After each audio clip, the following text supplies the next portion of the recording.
దేవుని మాటలు వినడానికి ప్రయాసపడతాం. మనల్ని దేవుని మాట బ్రతికిస్తుందని దేవుని వాక్యం మనకు తెలుసు కదా. దేవుని మాటలే మనం ఒకడు రొట్టె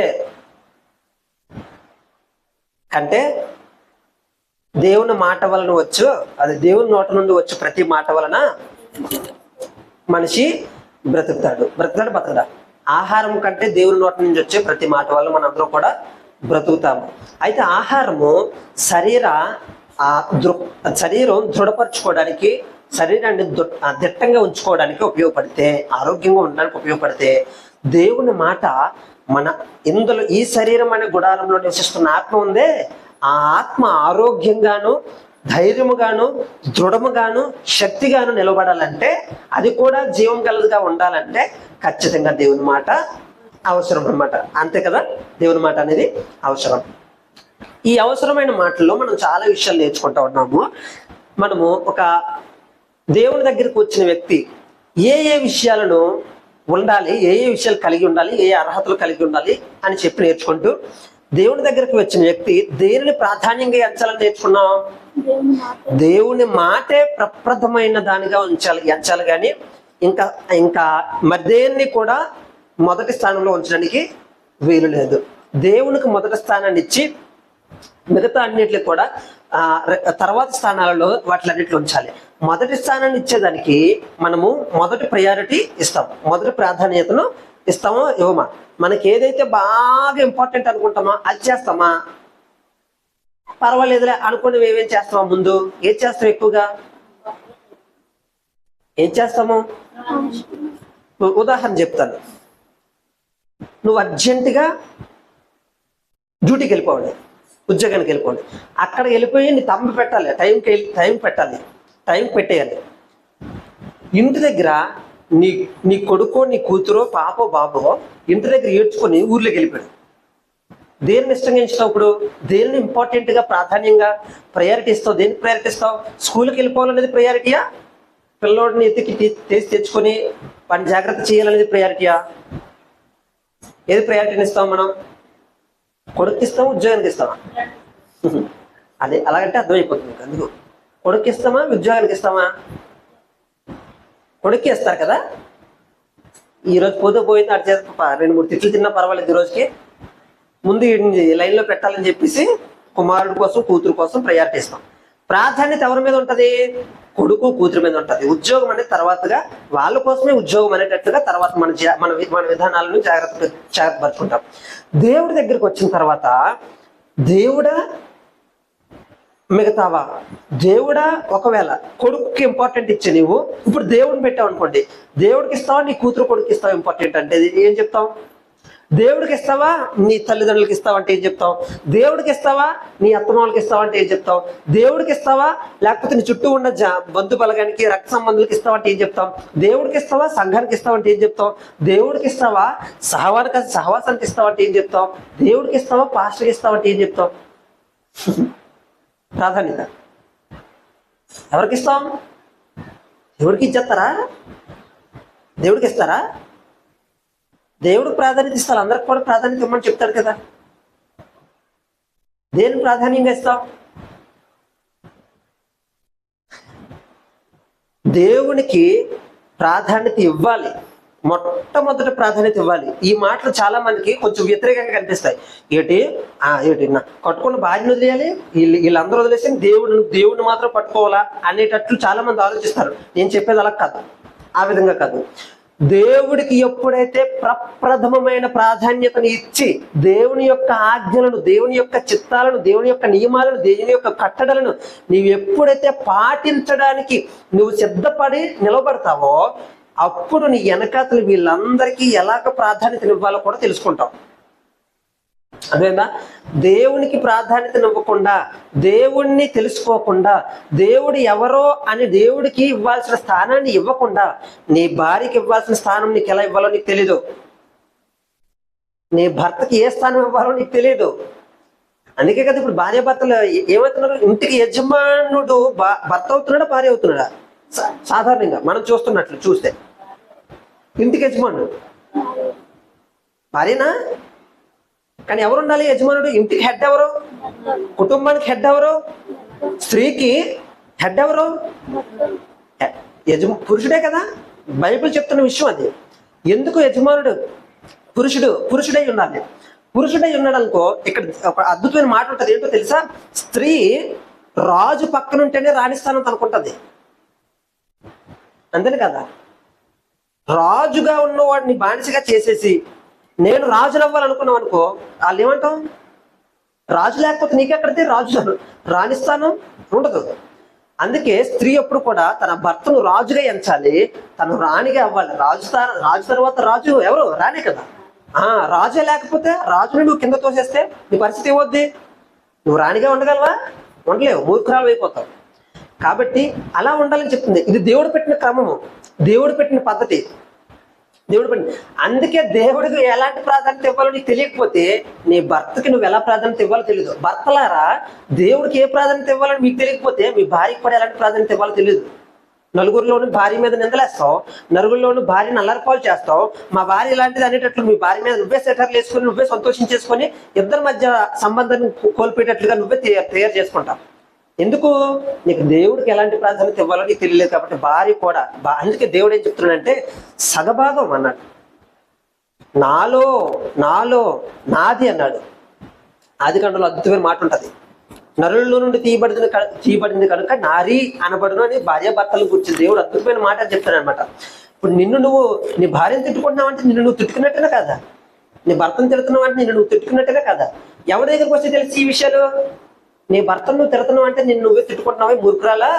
లేకపోతే నీ భార్య నువ్వు తిడుతున్నావు అంటే మూర్ఖుడా, నిన్ను నువ్వే తిట్టుకుంటున్నావురా అని చెప్పడానికి ఏది కొలమానం? దేవుడు. నీ దేవుడి దగ్గరికి వస్తేనే నీకు ఎలాంటి ఇద్దరు ఏకశరీరంగా ఉన్న మీరు ఎలా కలిసిమెలిసి ఉండాలో, ఎలా ఒకరిని ఒకరు గౌరవించుకోవాలో, ఎలా ఒకరికి ఒకరు భర్తకు భార్య ఎలా లోబడాలో, ఎలా భార్యను భర్త ప్రేమించాలో, ఈ విషయాలన్నీ సుస్పష్టంగా దేవుడు చక్కగా వివరించి మనకి జాగ్రత్తగా చెప్తాడనమాట. ఎప్పుడు? నా దేవుడి దగ్గరకు వచ్చి నా దేవుడు ప్రాధాన్యంగా నేను ఎంచుకున్నప్పుడు నాకు ఇలాంటి ప్రాధాన్యతలన్నింటినీ దేవుడు నేర్పిస్తాడు. దేవుడిని నువ్వు లెక్క చేయనప్పుడు అమ్మని నాన్నని ఎవడని లెక్క చేస్తాడండి? లెక్క చేస్తాడా? లెక్క చేయడు. అమ్మని నాన్న లెక్క చేయడు. కట్టుకున్న లెక్క చేస్తాడా? కట్టుకున్న పిల్లలు లెక్క చేస్తాడా? లెక్క చేయడు. సంబంధం ఉండదు అనమాట. సంబంధాలు తెగిపోతాయి. అందుకే దేవుడు అద్భుతమైన ఆ కట్టుబాట్లను నియమ నిబంధనలను పెట్టి మన యొక్క భౌతిక ఆ జీవిత విధానాలను నేర్పించి సమాజాన్ని కట్టడానికి ఒక సాధనాలుగా మనల్ని నిలబెట్టాలని దేవుడు ఆశిస్తూ ఉన్నాడు అనమాట. దేవుని మాటకు అత్యధికమైన ప్రాధాన్యత, మొదటి ప్రాధాన్యత ఇవ్వాలని చెప్తున్నాను అనమాట. ఈ మొదటి ప్రాధాన్యత నాకంటే ఎక్కువగా నా దేవుడికి ఇవ్వాలి. ఎవరికంటే ఎక్కువగా? నాకంటే ఎక్కువ. దేవునికి ప్రాధాన్యత ఇవ్వడంలో మనం చాలా విషయాలు నేర్చుకున్నాము. దాదాపు 5 విషయాలు నేర్చుకున్నాం. ఒకటి ఏంటంటే అసలు దేవుడికి ఎందుకు ప్రాధాన్యత ఇవ్వాలో ఎందుకు చెప్పాను మీకు. ఫస్ట్ ఒక విషయం చెప్పాను. ఎందుకు ఇవ్వాలి? నాకంటే ఎక్కువగా నా గురించి తెలిసిన వాడు నా దేవుడు. నాకంటే ఎక్కువగా అంటే శారీరకమైన విషయాలను నాకంటే ఎక్కువగా తెలిసిన వాడు నా దేవుడే. ఆత్మీయమైన ఆత్మకు సంబంధించిన విషయాలలో కూడా నాకంటే బాగా తెలిసిన వాడు. కాబట్టి ఆయనకి కొంచెం ఒళ్ళు దగ్గర పెట్టుకుని ఆ దేవాన్ని చెప్పండి నేను విన్నాను. సమూయేలు ఏం చెప్పాడు? బాలుడైన సమూయేలు అని దేవుడు పిలిస్తే యాజకుడైన ఏలి దగ్గరికి వెళ్ళి యజమానుడు పిలిచారా మీరు అని ఏలిని అడుగుతాడు. మళ్ళీ రెండోసారి సమూయేలు అని దేవుడు పిలిస్తే మళ్ళీ ఏలి దగ్గరికి వెళ్ళి పిలిచారా అని చెప్పేసి అడిగితే ఏలి చెప్తాడు. ఈసారి పిలిచినప్పుడు చిత్తం ప్రభువా వింటున్నాను చెప్పండి అని అనమంటుంది అనమాట. మనం ఏం చేయాలి? సమూయేలులాగా ఈ దేవుడు వచ్చి పిలిస్తే చిత్తం ప్రభువా వింటున్నాను అని చెప్పాలి మనం. ఆ జాగ్రత్త ఉండాలి మన దగ్గర. దేవుడు చెప్పేటప్పుడు దేవుడికి మనం జాగ్రత్త కలిగి ఉండాల్సిన పరిస్థితుల్లో చిత్తం ప్రభువా వింటున్నాను నాయన, నీ చెప్పినట్టు చేస్తాను దేవా అని చెప్పి మన జీవితాన్ని దేవుడి కోసంగా నిలవబెట్టుకోవడానికి ఇష్టపడాలి మనం. ఇక్కడ దేవునికి ప్రాధాన్యత ఇవ్వాల్సిన విషయాలలో మన లాభం కంటే దేవుడికి ఏం చేయాలి? మనకు వచ్చే లాభం కంటే దేవుడికి బాగా లాభం వస్తుంది అనేటప్పుడు దేవుడిని ఎక్కువగా చూస్తామా, దేవుడు లాభాన్ని ఎక్కువగా చూస్తామా? లాభాన్ని కంటే దేవుడిని ఎక్కువ ప్రాధాన్యత ఇవ్వడం అంటే నువ్వు దేవుడి దగ్గరికి వచ్చి నువ్వు ప్రార్థిస్తా ఉన్నావే, దేవా నా కొడుకు నాకు ఉద్యోగం ఇయ్యు, దేవా నా కూతురికి పెళ్లి చెయ్యు, సోషల్ మీడియాలో ఇప్పుడు వైరల్ అయిపోతున్నాయి. ఎవరో ఒక ఆయన నీకు ఉద్యోగం వచ్చేస్తుంది వెళ్ళిపో అన్నాడు. ఏదో పేరెట్ పిలిచాడు కరెక్ట్ కాదు, శ్యామలని ఏదో పేరెట్ పిలిస్తే కరెక్ట్గా శ్యామల పక్కన మైక్ పెట్టుకున్న ఒక ఆవిడ నించుని ఉంది. మైక్ ఇవ్వండి అది. చెప్తున్న విషయం ఏంటంటే ఆ పాస్టర్ గారు చెప్పినట్లే మైక్ పట్టుకున్న ఆవిడ కూడా దేవుడు మాట్లాడినట్టున్నాడు, కరెక్ట్ నిలబడ్డాడు అక్కడే అని చెప్పేసి. ఏం జరుగుతుంది? నీకు ఉద్యోగం అవుతుంది వెళ్ళిపో అంటే మళ్ళీ నా లాభం. దేవుడి దగ్గరికి వచ్చిన తర్వాత నన్ను ఏం చూస్తున్నాడు?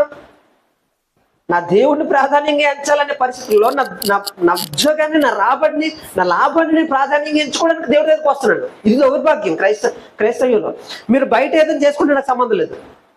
ఇతర భక్తి విశ్వాసాలలో మీరు ఎలా ఉంటారో నాకు సంబంధం లేదు, ఎందుకంటే వారు చెప్పినట్లు మీరు చేసుకుంటారు కాబట్టి నాకు సంబంధం లేదు. కానీ దేవుడి దగ్గరికి వచ్చిన తర్వాత, క్రీస్తు దగ్గరికి వచ్చిన తర్వాత నీ దేవుడు నీకు ప్రాధాన్యం ఇవ్వాలి. నీకు అన్నిటికంటే నీ లాభం కంటే నీ దేవుడు నీకు ప్రాధాన్యం ఇవ్వాలి. నువ్వు ఏదైతే లాభము అని ఆశిస్తా ఉన్నావో, అనుకుంటా ఉన్నావో, దానికోసం నువ్వేవేళ ప్రయాసాలు పడుతూ ఉన్నావో, నీ లాభం నీ కుటుంబం అవ్వచ్చు, నీ లాభం నీ యొక్క పరిసర ప్రాంతాల్లో ఉన్నటువంటి స్థితులు అవ్వచ్చు, పరిస్థితులు అవ్వచ్చు, నీ లాభం నువ్వు చేస్తున్న వ్యాపారం అవ్వచ్చు, ఉద్యోగం అవ్వచ్చు, ఏదైనా అవ్వచ్చు, నీ లాభం. వాటన్నిటికంటే దేవుడికి ప్రాధాన్యత ఇవ్వాలి. దేవుడి దగ్గరికి వచ్చి దేవా వాటిని నువ్వు చూసుకోవాలి చెప్పకూడదు. నువ్వు దగ్గరికి వచ్చావు దేవా, నన్ను కలుగజేసిన దేవుడు నీ దగ్గరికి వచ్చిన తర్వాత నీ నీటిల కోసం నేను మళ్ళీ చింతించను, వాటి మీద నా దృష్టి పెట్టుకున్నాను. ఆ లాభం కోసం నేను ఆయాసపడను. నీ దగ్గరికి వచ్చిన తర్వాత నాకున్న లాభం నువ్వు నా దగ్గర ఉండడమే నాకు లాభం, నీతో నేను ఉండడమే లాభం అని చెప్తున్నాడు. యోహాను సువార్త ఒకసారి తీయండి. యోహాను సువార్త 15వ అధ్యాయము. అద్భుతమైన మాటలు ఉంటాయి, ఒకసారి చూద్దాం. యోహాను సువార్త 15వ అధ్యాయము 4వ వచనం చదువుదాం. నా యందు నిలిచి ఉండుడి, మీ యందు నేను నిలిచి ఉందును. తీగ ద్రాక్షవల్లిలో నిలిచి ఉంటేనే కానీ, నా యందు నిలిచి ఉండుడి, నేను మీ యందు నిలిచి ఉందును. తీగ ద్రాక్షవల్లిలో నిలిచి ఉంటేనే గాని దానంతట అదే ఎలాగూ ఫలింపదో, అలాగే మీరు నా యందు నిలిచి ఉంటేనే గాని మీరును ఫలింపరు. ద్రాక్షవల్లిని నేను, తీగలు మీరు. ఎవడు నా యందు నిలిచి ఉండునో, నేను ఎవడి యందు నిలిచి ఉండునో వాడు బహుగా ఫలించును. నాకు వేరుగా ఉండి మీరేమీ చేయలేరు అని చెప్తుంది. దేవుడు నా దగ్గర ఉండడమే నాకు లాభం అని చెప్పడానికి మూల వచనాలు అవన్నీ. దేవుడి దగ్గర నేను ఉండడం నాకు లాభం, నా దేవుడు నాతో ఉండడం నాకు లాభం. నీ లాభం నీ దగ్గర ఉందా? నీ దేవుడి దగ్గర ఉన్నాడా? పరిశీలన చేసుకోండి, పరీక్షించుకోండి. మన లాభానికి మనం ఇచ్చే ప్రయారిటీ ఎంత? నాకు లాభమై ఉన్న నా దేవుడికి నేను ఇచ్చే ప్రయారిటీ ఎంత, ప్రాధాన్యత ఎంత ప్రాధాన్యత ఇస్తున్నాం? నీ లాభం కంటే నీ దేవుడికి ఎక్కువగా ప్రాధాన్యత ఇవ్వగలగాలి. ఇదిగో ఆయన నీ యందు నిలిచి ఉన్నాడా? నీ దగ్గర ఉన్నాడా? ఆయనలో నువ్వు నిలిచి ఉన్నావా? పోనీ నువ్వు క్రీస్తులో నిలిచి ఉన్నావా? దేవుని యందు నిలిచి ఉన్నావా? ఆయన మాట యందు నిలిచి ఉన్నావా? ఆయన ఫలాలు నీ లేవని వచ్చినాయా? ఓర్పు, సహనము, నోరు మూసుకోవడము, నోరు కాచుకోవడం, ఏమైనా వచ్చినాయా మనకి? ఫలాలు అంటే అవే. ఏమి ఫలాలు? నీకు డబ్బు, ధనము, అంతస్తు ఇచ్చేస్తే ఫలాలు కాదు. ఇది కాదు ఫలాలు. క్రిస్టియానిటీకి ఇది కాదు ఫలం. శ్రమ పడుచున్న వేళ నీ శ్రమలకు తగ్గ ఓర్పును సహించుకున్నట ఫలం. నీ మీద నిందలు వేస్తున్నప్పుడు నా మీద ఎవరు నిందలేస్తాడు రా తేల్చుకుందాం అని అనడం కాదు ఫలం అంటే. ఆ నిందలు అబద్ధమో నిజమో పక్కన పెట్టు, వాటిని భరించే శక్తి కలిగి ఉండడం వరం, అది ఫలం అంటే.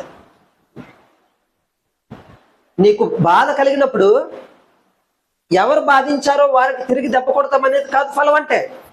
నీ బాధించిన వారి కోసం ప్రార్థించడం ఫలం. దీర్ఘశాంతం కలిగి ఉండడం ఫలం. ఆశా నిగ్రహం కలిగి ఉండడం ఫలం. మంచి నమ్మకత్వం కలిగి ఉండడం ఫలం. మనలో ఉన్నాయి ఇవి. ఇది కదా లాభం మనకి. భూమి మీద నీ ధనాన్ని కూర్చుకోవద్దన్నాడా, కూర్చుకోమన్నాడా? దేవుడు ఏం చెప్పాడు? యేసుక్రీస్తు వారు భూమి మీద మీ ధనాన్ని కూర్చుకోవద్దు, ఇక్కడ చిమ్మటియు తుప్పును తినివేయును, దొంగలు వచ్చి కన్నాలు వేసి. దొంగలు వచ్చి కన్నాలు వేయడం అంటే మీ ఇంటికి ఏ కన్నా వేస్తున్నారు? ఏ దొంగలు వచ్చేది ఇంతవరకు రాలేదు అంటే దొంగలు మనకి లేరు అనుకుంటున్నామేమో. జాగ్రత్త. నీ ఇంట్లో నీ కొడుకు కూతుర్లో దొంగగా వెళ్తారు, చూసుకో. నువ్వు కొట్టుకున్న భార్య నీకు ఒకనొక దినాన్న దొంగగా తయారవుతుంది. నీ జోబులో డబ్బులు తీసేస్తుంది, సరిపోతుంది. నువ్వు సరదాగా తీసుకున్నా, సీరియస్గా తీసుకున్నా దొంగే. అంతేనే కదా? సరదాగా తీసుకున్నా, సీరియస్గా తీసుకున్నా దొంగ దొంగే. భర్తలు కూడా దొంగగా తయారవుతారు. దొంగతనాలు ఎవడో బయట నుంచి వచ్చి మన ఇంట్లోకి వచ్చి దూరిపోడు, కన్నా వేసుకోడు. మనమే కన్నాలు పెట్టేసుకుంటాం, మన కుటుంబానికి చిల్లులు పెట్టేసుకుంటాం, లేనిపోని కన్నాలు పెట్టేసుకుంటాం. ఎక్కడేసిన ఆ చిల్లు సంచులు వేసిన ధనంలాగా అయిపోతుంది మన జీవితం, బతుకంతా. అదే దొంగతనం అంటే. అనవసరమైన ఖర్చులు పెంచుకోవడం దొంగ. అవసరమైన దానికి తగినట్లుగా బతకడం మంచిది. అనవసరమైన తలకు మించిన తలపాగా వేస్తే ఏమవుతుంది? ఏమవుతుంది? తల మీద అలా జారిపోద్దు, తలపాకంతా ఉంటుందా? ఊడిపోతుంది. తలకు మించిన తలపాగా వేసుకోవడం మంచిది. తలకు సరిపడా తలపాగా వేసుకోవడం మంచిది. తలకు మించింది వేసుకోవడం అనేది మంచిది కదా. అది దొంగతనం. మీకు తెలుసో తెలీదు. దేవుడు అలాగే చూస్తాడు. నీ కంటే ఎక్కువైన దాన్ని నువ్వు ఎందుకు ఆశిస్తున్నావు? దొంగ అనండా అంటాడు ఖచ్చితంగా. ఇలాంటి విషయాలలో భూమి మీద మన ధనాన్ని కూర్చుకోవద్దు. పొరపాటున మన కళ్ళు ధనం మీదకి వెళ్ళి, మన కళ్ళు లాభం మీదకి వెళ్ళి, మనం ఆశలతో నింపుకొని దేనినైనా సంపాదించుకోవాలని నీ హృదయంలో నిశ్చయించుకున్నప్పుడే నువ్వు ఒక దౌర్భాగ్యమైన స్థితిలోకి వెళ్ళిపోతావు. నీ హృదయము దాన్ని ఏమంటారు, కపటత్వాన్ని కోరుకొని కపటంగా గుంటనక్కగా మనం ఆలోచించి ఒక తప్పుడు పద్ధతుల్లోనూ అక్రమమైన మార్గాల్లోనూ సంపాదించడం మొదలు పెట్టుకుంటాం. అందుకే దేవుడు ఏం చెప్తున్నాడు కదా, నువ్వు అలా ఉండకూడదంటే నీ ధనం పరలోకం మంది కూర్చుకోవాలి. ఎక్కడ కూర్చుకోవాలి మన ధనం? ఏది లాభం మనకి? భూమి మీద పరలోకం ఉందనా? ఇక్కడ నువ్వు ఎంతకాలం ఉంటావు? నువ్వు గ్యారెంటీ ఇవ్వగలవా? ఇప్పుడు చాలా మంది దేవుడి దగ్గర రాకుండా ఆ డబ్బే దేవుడు గాను, ఉద్యోగమే దేవుడు గాను కోరుకొని ఆశించి అదే నాకు లాభం అనుకుని బతికేస్తున్న వాళ్ళంతా వాళ్ళ డబ్బు కానీ వాళ్ళ ఉద్యోగం కానీ వాటిని ఒక్కరోజు కూడా బతికించలేదు. నన్ను బతికించగలదని ఎవరైనా గ్యారంటీ ఇవ్వగలరా? ఎవరైనా గ్యారంటీ ఇవ్వగలరా? నీ దేవుడు పిలిచిన ఆ క్షణమే దేవుడు అద్భుతమైన మాట ఒక చెప్తాడు. ఒకసారి చూద్దాం లోకాసు వార్త 12వ అధ్యాయము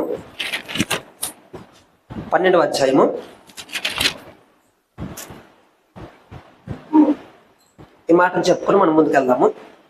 లోకాసు వార్త 12వ అధ్యాయము 16వ వచనం చదువు. మరియు ఆయన వారితో ఈ ఉపమానం చెప్పాను. ఒక ధనవంతుని భూమి సమృద్ధిగా పండెను. చూడండి, ఒక ధనవంతుని భూమి సమృద్ధిగా పండిందంట. ఎవడు? పేదవాడు భూమి కాదు. ఒక ధనవంతుని యొక్క భూమి. ఆడప్పటికే ధనవంతుడు, ఫుల్ గా డబ్బు ఉంది, ధనం ఉంది, అంతా హ్యాపీ లైఫ్. పైగా భూమి కూడా సమృద్ధిగా పండిందంట. అప్పుడు పంట సమకూర్చుకుంటకు నాకు స్థలము చాలదు కనుక నేనేమి చేతని తనలో తాను ఆలోచించుకొని, స్థలం లేదు. ఇప్పుడు ఈ పంట అంతా కూర్చుకుని ఎక్కడ పోగు చేయాలి అనే దానికి స్థలం లేదు. స్థలం లేకపోవడం వల్ల ఏం చేయాలని ఆలోచించుకుంటున్నాడు. నేను ఇలాగ చేతును, నా కోట్లు విప్పి వాటికంటే గొప్ప వాటిని కట్టించి, వాటికంటే ఇంకా పెద్ద పెద్ద కోట్లను కట్టించి అందులో నా ధాన్యం అంతటిని, నా ఆస్తిని సమకూర్చుకొని మొత్తం అంతా అందులో వేసి పోగొట్టుకొని కూర్చుకొని నా ప్రాణముతో, ఇప్పుడు ప్రాణంతో చెప్తా అనుకుంటాడంట. నా ప్రాణమా, అనేక సంవత్సరములకు విస్తారమైన ఆస్తి నీకు సమకూర్చుకొనబడి ఉన్నది. చూసుకో, నా ప్రాణమా, నీకు సంవత్సరాల తరబడి కూర్చొని తినడానికి తగ్గ ఆస్తి మొత్తం, అంతస్తు మొత్తం, ఆ వస్తువులు, తిండి పదార్థాలు మొత్తం, పంట అంతా సమకూర్చుకున్నావు. సుఖించు, తిను, త్రాగు, సంతోషించు అని చెప్పుకుంటున్నాడు తన ప్రాణంతో. అయితే దేవుడు ఏం చెప్తాడు తెలుసా? మన ప్రజలమైన మనము, మానవులమైన మనము, మన ఆలోచన అంతా ఎక్కడ పెట్టుకున్నాం తెలుసా? ఏ సంపాదించుకుందాం, పుట్టిన కొడుక్కి ఏ మంచి నేర్పిద్దామని ఏ తల్లిదండ్రులు ఆలోచించట్లేదు. ఏ పద్ధతిలో నేర్పిద్దాం, ఏ పద్ధతిలో వాటిని పెంచుదామని ఏ తల్లిదండ్రులు ఆడిపించట్లేదు. కానీ పుట్టగానే వీడికి ఏ అక్షరం నేర్పించేద్దాం, ఏ ఏబిసిడీలు నేర్పించేద్దాం, ఏ స్కూల్కి పంపించేద్దాం. 25,000 పెట్టి ఒక నర్సరీ పిల్లోడిని 3 సంవత్సరాల పిల్లోడిని నర్సరీకి పంపిస్తున్నాం అంటే తల్లిదండ్రులు నీవు వాడికి ఏమి నేర్పిద్దామని? చదువు నేర్పిద్దామన్నా, మంచి నేర్పిద్దామన్నా? వాడి చదివి ఎదిగి పెద్ద ఉద్యోగం సంపాదించాలని కాదు, దానికోసం కాదా తల్లిదండ్రుల యొక్క యాత్ర? ఇప్పుడు ప్రస్తుతం ఉన్న తల్లిదండ్రులు పడుతున్న ఇబ్బందులనైనా కొడుకు రేపొద్దున సమాజానికి ఒక మేలుకరమైన ప్రయోజకుడు అవ్వాలని ఏ తల్లిదండ్రులను ఆలోచిస్తున్నారా? ఆలోచించట్లేదు. పుట్టగానే మా ఇంట్లో చాలా ఇబ్బంది అయిపోతుంది, అర్జెంట్ స్కూల్ పంపించితే ఏ గొడవ ఉండదు అని తల్లిదండ్రులు. స్కూల్కి వెళ్ళిపోయి గొడవలు ఆడుకుంటాడు, ఆయనకి ఏం చేసుకుంటే మన ఇష్టం. ఇంటి దగ్గర ఉన్న తల్లిదండ్రులే సగం గొడవలు పడతా ఉంటే పిల్లలు గొడవ పడరా? మన పిల్లలకి ఏం నేర్పిస్తున్నాం? మంచి నేర్పించడానికి, నీతి నేర్పించడానికి, యథార్థత నేర్పించడానికి, దేవుడు ఆశించే పద్ధతిగా సమాజాన్ని కట్టుకోవడానికి ఉండాల్సిన లక్షణాలు నేర్పించుకోవడానికి ఇష్టపడుతున్నావా? రేపొద్దున వాడి కాళ్ళ మీద బతికేసి కోట్లు సంపాదించేసి లక్షలు సంపాదించేసి రేపొద్దున వస్తున్న కోట్ల దగ్గర నుంచి కొన్ని కోట్ల రూపాయలు వసూలు చేసేసి, భూములు వసూలు చేసేసి, తిరిగి మన సంపాదన మొత్తం కూడబెట్టుకొని కుటుంబాలు తరతరాలు కూర్చొని తినగలిగే ఆస్తిని సంపాదించుకోవడానికి కాదా మనం ప్రయాసపడుతున్నది? దేవుడి దగ్గరికి వచ్చిన తర్వాత నువ్వు క్రైస్తవుడు అయితే, నువ్వు దేవుని బిడ్డవైతే నువ్వు అలాగొనడానికి వీలు లేదు. నువ్వు ఆలోచించాల్సింది ఎక్కడ ఎంత సంపాదించుకున్నావు అనే దానికోసం కాదు, సంపాదించుకున్న వ్యక్తి కోసం దేవుడు ఏం చెప్తున్నాడు తెలుసా? ఏం చెప్తున్నాడు? నేను ఫుల్ గా సంపాదించుకొని తింటున్నాను, ఇక్కడ నా ప్రాణమా తిను, తాగు, హ్యాపీ, ఎంజాయ్. నీకు ఏ రెస్టారెంట్కి వెళ్తే ఆ రెస్టారెంట్కి వెళ్ళు, నీకు ఎక్కడ ఏ పబ్కి వెళ్తే ఎక్కడ మందు దొరుకుతుందో, ఎక్కడ త్రాగుడు దొరుకుతుందో, ఏ నలుగురు దగ్గరికి వెళ్తే ఫుల్ ఎంజాయ్ చేయొచ్చు, ఏట్ల దగ్గరికి వెళ్తే, ఏ పబ్లోకి ఎవరి దగ్గరికి వెళ్తే, ఏ సినిమా హాల్కి వెళ్తే, ఏ ప్రదేశంలోకి వెళ్తే, ఏ బండ బూతులు తిట్టేవాడి దగ్గరికి వెళ్తే, ఏ శారీరక సుఖాలను కోరుకునే ఒక మోహంతో కూడుకునే వ్యక్తులతో కలిసి కూడుకుంటే ఎక్కడ సుఖం దొరుకుతుందని ఆడవాళ్ళ వెంట పరిగెట్టే ఎక్కడ సుఖాలు దొరుకుతుందని పెరుగులెత్తే నీకు మన పరుగులెత్తడం కోసం సుఖం, నా ప్రాణమా సుఖించు, నా ప్రాణమా తిను, నా ప్రాణమా సంతోషించు అని చెప్పుకుంటున్న మనకి దేవుడు ఏం చెప్తున్నాడు తెలుసా? ఇలా బ్రతుకుతున్న మనకి ఏం చెప్తున్నాడు తెలుసా? చదవమ్మా. అయితే దేవుడు ఏం చెప్తాడు చూడండి. వెర్రివాడా, ఈ రాత్రి నీ ప్రాణం నడుగుచున్నాను, సిద్ధపరిచినవి ఎవనవగును అతనితో. ఈ రాత్రి కనుక దేవుడు మన ప్రాణాన్ని తీసేసుకుంటే మనం ఎంత సిద్ధపరిచేసుకున్నామే, ఇదంతా ఎవరి కోసం అవుతాయి? నీ పిల్లల కోసం అవుతాయి అనుకుంటున్నావేమో. నీ పిల్లల వస్తాన్ని కూడా రేపొద్దున వాళ్ళని కూడా దేవుడు పిలుచుకుంటే, రా నా దగ్గరకు వచ్చి దేవుడు పిలిచేస్తే ఏమవుతుంది? వాళ్ళ ప్రాణాన్ని కూడా దేవుడు అడిగేస్తే ఏమవుతుంది? నువ్వు ఆపగలవా వాళ్ళ ప్రాణాలని? ఎవరి కోసం అవుతాయి అవి? చూడలేదా మన కళ్ళ ముందు ఎంతమంది కూడగట్టుకున్న వాళ్ళు, పోయిన వాళ్ళు లేరా? మంచి వాళ్ళైన వాళ్ళే వాళ్ళకున్న సమస్తాన్ని విడిచిపెట్టి పోయిన తర్వాత కాస్తో కోస్తో మంచితనం లేని మనము ఎలా భూమి మీద సుఖంగా బతికేస్తాం అనుకుంటున్నాం? సుఖమైన జీవితం నువ్వు చావు ముందు వరకు నువ్వు సుఖంగా బతకాలనుకుంటున్నావే, చావు బతుకుల్లో నువ్వు దేవుడి దగ్గరకు వచ్చే స్థితిలో నీకు కాకుండా యవ్వనం ఉండగానే, రక్తం ఉండగానే దేవుడి దగ్గరకు వచ్చి నీ పద్ధతిని మార్చుకొని, నీ బ్రతుకు మార్చుకొని, నీ మనస్సు మార్చుకొని, దేవుడి కోసం దేవుడు చెప్పినట్లుగా బ్రతికి నీ జీవితాన్ని కట్టుకోవడానికి నువ్వు ఎప్పుడైతే ఇష్టపడతావో దేవుడు నీ యందు ఆనందించి నీ కోసం స్థలం సిద్ధపరిచి పరలోకంలో నీ యొక్క ధనాన్ని రెట్టింపు చేసి నీ చేతులకు అప్పగించి నిన్ను సుఖించమని చెప్తాడు అక్కడ. దేవుడు నామానికి మహిమ కలుగును గాక. హల్లెలూయా. మన ప్రాణం ఎక్కడ సుఖిస్తా ఉంది? నా దేవునికి నేను ప్రయారిటీ ఇవ్వడం అంటే నా లాభాన్ని మొత్తం, భూమి మీద ఉన్న లాభాన్ని మొత్తం విడిచిపెట్టి నా దేవునితో నేను ఉండడం నాకు లాభం, నా దేవుడు నాతో ఉండడం నాకు లాభం అని నువ్వు ఎంచుకుంటే అది నీకు లాభంగా మారుతుంది అనమాట. అది నీకు లాభంగా మారుతుంది. రెండో విషయం ఏం చెప్తుందంటే, నా నష్టం కంటే నా దేవునికి ప్రాధాన్యత ఇవ్వాలి. ఎవరికంటే? మనకే నష్టం జరగదండి. పుట్టినప్పటి నుంచి చాలా నష్టాలు చూస్తున్నట్టున్నాం మనం. నష్టం లేకుండా ఎవడం ఉంటుంది కదా? నష్టం, ఏదో కష్టం వచ్చిందంటే ఆటోమేటిక్ ఏం జరుగుతుంది? నష్టం జరుగుతుంది. జరదా? శరీరానికి అనారోగ్యం వచ్చింది అనుకోండి, ఆటోమేటిక్ ఎక్కడ కన్నం పడుతుంది? దేనికి కన్నం పడుతుంది? మనకున్న ధనం సంచికి, మనకున్న బీరువాకి, మనకున్న వాలెట్కి, పర్స్కి కన్నం పడుతుంది అనమాట. అనారోగ్యం వచ్చినా ఏ జరిగినా సరే. ఇప్పుడు మనకు నష్టము, మనం కష్టం కంటే దేవునికి ప్రాధాన్యత ఇవ్వగలమా?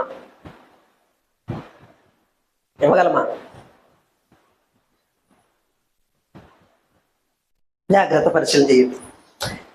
మూడో విషయం ఏంటంటే, నాకు చాలా ఇష్టం ఉంది, ఆ ఇష్టం కంటే నా దేవుడికి ప్రాధాన్యత ఇవ్వాలి. ఇస్తావా? నాకు చాలా ఇష్టాలు ఉన్నాయి, నాకు కొన్నిటి మీద ఇష్టం ఉంది. ఆ ఇష్టాన్ని దేవుడిని పక్కన పెడితే నువ్వు దేనికి పట్టుకోవడానికి ఇష్టపడతావు? దేని దగ్గరికి వెళ్ళడానికి ఇష్టపడతావు? చిన్నప్పుడు పిల్లలు నాకు వదిలేసి అమ్మ నాన్న ఇటు పక్క నుంచి అంటే రా రా రా రా రా నా దగ్గర అంటాడు. ఒకరి దగ్గరికి వెళ్తాడు, ఇద్దరి దగ్గరికి వెళ్ళాడు కదా. ఎవరి దగ్గరికి వెళ్తాడు?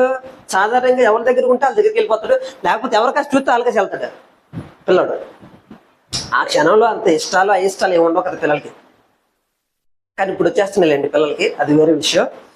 ఇప్పుడు నా దగ్గర అంటే ఇప్పుడు నిన్న అక్కడ పెట్టి నీ ఇష్టాలన్నీ ఒక పక్క పెట్టి దేవుడిని ఒక పెట్టి నువ్వు వెళ్ళు అంటే ఇప్పుడు ఎవరి దగ్గరికి వెళ్తావు? దేవుడి దగ్గరికి వెళ్తావా? మన ఇష్టాల దగ్గరికి వెళ్తావా? మన ఇష్టాలు మనకున్న ఇష్టాలు నీకున్న చాలా ఇష్టాలు ఉంటాయి, ఒకసారి గుర్తించుకో. ఏది ఇష్టము? ఏ ఇష్టాలు మనకుంటాయి? చాలా ఇష్టాలు ఉంటాయి. ఒక ఆయనకి డబ్బు అమ్మేసేది, అదే స్థలం అమ్మేసి డబ్బులు తెచ్చి ఇచ్చేది అనుకున్నాడు. కానీ మనసులో కొంత ఇష్టం ఉండిపోయింది డబ్బు మీద. దేవుడికి ఇచ్చాడు ప్రాధాన్యత, తనకి ఇచ్చాడు ప్రాధాన్యత. భార్య భర్త ఇద్దరు ఇచ్చేద్దాం అనుకున్నది కాస్త తన దగ్గర ఉంచుకున్నాడు. కొంచెం ఉంచేసుకుందాం అనుకున్న ప్రాణమే పోయింది. ప్రాణం పోగొట్టేసుకున్నాడు. ఈ రోజుల్లో కనుక అలా జరిగితే ఎవడు ఉంటాడండి? ఎవరు ఉంటారు? సంఘంలో సగం లేచిపోరు. కష్టం కదా. అలా జరగట్లేదు కాబట్టి మన ధైర్యం వచ్చింది. మన ఇష్టం జరుగుతూ ఉంది. మన ఇష్టాలన్నీ ఒక పక్కన పెట్టి దేవుడిని ఒక పక్క పెడితే దేనికి పరిగెడతావు? నీకు విషయం తెలుసా? నీ ఇష్టాలు వెనక అతను పరిగెట్టావు అనుకో, దేవుడు నీకు దొరకడు. దేవుడు దొరకడు నీకు అసలు. చచ్చేలోపు నువ్వు చచ్చినా సరే నీకు దేవుడు దొరకడు నీ ఇష్టాలు వెంబడి పరిగెడితే. దేవుడు దొరకకపోవడం వల్ల నష్టం ఏంటో తెలుసా? నీ ఇష్టాలన్నీ నువ్వు పొందుకుంటావు, కానీ సుఖం ఉండదు. సుఖం ఉండదు. నువ్వు ఇష్టం ఇష్టం ఇష్టం ఇష్టం. మీకు చూడండి, ఎప్పుడైనా మీరు ఎవరి మీద ఎక్కువ ఇష్టం పెట్టుకుంటారో వాడి దగ్గర నుంచి మీకు సుఖం ఉండదు. తెలుసా? ఇద్దరు కొడుకులు ఉన్నారనుకోండి, పెద్ద కొడుకు అంటే బాగా ఇష్టం, కానీ ఆడ వాళ్ళు సుఖం అనిపించడం. అదే అక్కడ జరుగుతుంది ప్రాబ్లం అంతా. పెద్ద కొడుకు అంటే ఇష్టం ఉంటుంది, కానీ పెద్ద కొడుకు సుఖం పెట్టలేడు కదా. ఆడి భవిష్యత్తు ఇంకా అలాగే ఉంటుంది. అది మీ ఎందుకు మీ ఇష్టం అంతా ఆడి మీద పెట్టుకున్నారు కాబట్టి ఆడి వల్ల వచ్చే సుఖం ఏముండదు. సుఖం. అందుకే మనం దేనైతే ఇష్టంగా భావిస్తూ ఉంటామో అక్కడి నుంచి మనకు సుఖం ఉండదు. ఇష్టాలన్నీ ఉంటాయి, మనతో ఇష్టం అంతా ఉంటుంది, కానీ సుఖం ఉండదు. దేవుడు వెనకతలు ఉన్న వరకు నీ ఇష్టాలన్నీ వదిలేసి దేవుడు వెనకతలు పరిగెట్టే వరకు నిన్ను ఇష్టపడే వాళ్ళందరూ నీ వెనకతలు వచ్చి నిన్ను పట్టుకొని, నిన్ను హత్తుకొని, నీకు ముద్దు పెట్టి, నీ కౌగులు ఇచ్చుకొని నీ యొక్క ఆ బంధాన్ని కట్టుకోవడానికి ఇష్టపడతారు అందరూ. ఎప్పుడు? అన్ని పక్కన పెట్టి దేవుడిని పట్టుకున్నప్పుడు దేవుడి వెనకతలు వెళ్ళినప్పుడు జాగ్రత్త. నీ ఇష్టం కంటే నీ దేవుడికి ఎక్కువ ప్రాధాన్యత ఇవ్వాలి. నీ ఇష్టం కంటే ఎక్కువ ప్రాధాన్యత ఇవ్వాలి. నీ డబ్బు సంపాదన కంటే దేవుడికి ఎక్కువ ప్రాధాన్యత ఇవ్వాలి. నీ డబ్బు ఖర్చు పెట్టడంలో దేవుడికి ఎక్కువ ప్రాధాన్యత ఇవ్వాలి. డబ్బు ఖర్చు పెట్టడంలోనే ఎక్కువ ప్రాధాన్యత ఇవ్వాలి. ఇంకా ఇష్టాలు, మన పిల్లలు కనడం, పిల్లలు పెంచడం, వీటిలో కూడా మన సహవాసం చేయడంలోను, ఆతిథ్యం ఇవ్వడంలోనూ మనకు కొన్ని ఇష్టాలు ఉంటాయి. సంసారం, కుటుంబంలో కూడా మనకు కొన్ని ఇష్టాలు ఉంటాయి. సొంత కన్న వాళ్ళు వస్తే ఒకలా ఉంటుంది, అత్తూరు వస్తే భర్త తరపులు వస్తే ఒకలా ఉంటుంది, మన తరపు నుంచి వచ్చిన వాళ్ళు ఒకలా తరపులు ఉంటుంది. ఈ ఇష్టాలు ఉంటాయి. రాజకీయంగా కొన్ని ఇష్టాలు ఉంటాయి చాలా మందికి. రాజకీయ ఇష్టాలు చాలా మంది ఉంటాయి. నాకు చంద్రబాబు నాయుడు అంటే ఇష్టం, నాకు జగన్ అంటే ఇష్టం, ఇప్పుడు నాకు పవన్ కళ్యాణ్ అంటే ఇష్టం అని చెప్పిన వాళ్ళు ఉంటారు. ఈ ఇష్టాలన్నింటికంటే నువ్వు దేవుడిని ఇష్టపడాలి. అది దేవుడు ఆశించేది. అంటే ఈ ఇష్టాలన్నింటికంటే నీకు దేవుడిని ఇష్టపడడం అంటే దేవుడిని ఇష్టపడి వీళ్ళని ఇష్టపడడం కాదు. నేను దేవుడిని ఇష్టపడతాను, కానీ తర్వాత వీళ్ళందరినీ ఇష్టపడతాను కాదు. వాళ్ళ మీద ఇష్టాలు పెట్టుకోకూడదు చెప్తున్నా. ఎందుకు? నీకు రక్త బంధువా, నీ తోబుట్టువా, లేకపోతే ఏం సంబంధించినడు? నీకు దేనికి సంబంధించినడు కాదు. కాకపోగా నువ్వు వేసిన ఓటుతో గెలిచిన ఆయన కదా. కాబట్టి దేవుడికి ప్రాధాన్యత ఇచ్చి వాళ్ళందరినీ సెకండరీగా చూడాలి మనం. ఖచ్చితంగా మనం సహాయము, ధర్మం చేసేటప్పుడు కూడా జాగ్రత్తగా మనం వాటిని ఇష్టపడాలి. 4వది, నా అవసరత కంటే నా దేవుడికి అత్యధికమైన ప్రాధాన్యత ఇవ్వాలి. ఈరోజు నీకు చాలా అవసరం ఉందేమో. ఆర్థిక ఇబ్బందులు కావచ్చు, ఫైనాన్షియల్ వచ్చి ఇబ్బందులు వచ్చి కూర్చున్నాడేమో, బహుశా అదేనా కావచ్చు. లేకపోతే మరొకటి, నీ ఇంటర్నెట్ కట్టాలనుకుంటున్నామో అదేనా కావచ్చు. లేకపోతే తినడానికి ఇంట్లో మొత్తం అన్ని ఎండుకున్నాయేమో అదేనా కావచ్చు. నీ అవసరం అంతా చాలా ఉంది. లేకపోతే నీ పిల్లలకి ఫీజు కట్టాలనుకుంటున్నామేమో, ఏదైనా కావచ్చు, నాకు సంబంధం లేదు. నీ అవసరం ఏదైనా కావచ్చు. నీ అవసరానికి ఇచ్చే ప్రాధాన్యత కంటే నీ దేవుడికి ప్రాధాన్యత ఇవ్వాలి. ఎందుకో తెలుసా? నీవు మొదట దేవుని నీతిని, ఆయన రాజ్యాన్ని నువ్వు వెతుకునే ఎట్ల, తర్వాత అవన్నీ నీకు వెనకతల నీ అవసరతలన్నీ దేవుడు చూసుకోడా. నువ్వు ఎప్పుడైతే దేవుడి కోసం నిలబడడానికి ఇష్టపడతావో తర్వాత నిన్ను పట్టించుకునే దేవుడు నీకున్నాడు. అసలు పక్కన చెప్పండి. మనల్ని పట్టించుకున్న దేవుడు మనతో ఉన్నాడు. ఎంత పట్టించుకోవడానికి ఆయన ఉన్నాడు మనతోటి? నన్ను ఆకలితో ఉంచేంత వరకు ఆయన నాతో ఉంటాడా? అసలు నేను ఆకలితో ఉంటే ఆయన నాతో ఉన్నట్ట కాదు. నువ్వు ఆకలితో ఉన్నావా, పేకమై తినేసి ఉన్నావా అనేది కాదు. నీ ప్రాణాన్ని రక్షించడానికి తన ప్రాణం పెట్టేంతగా నీతో ఉన్నాడు.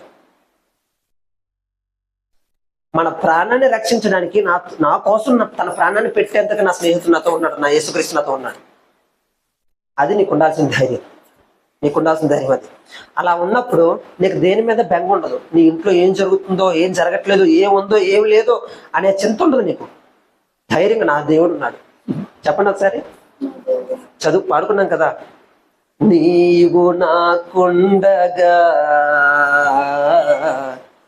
నీవే నాండగా.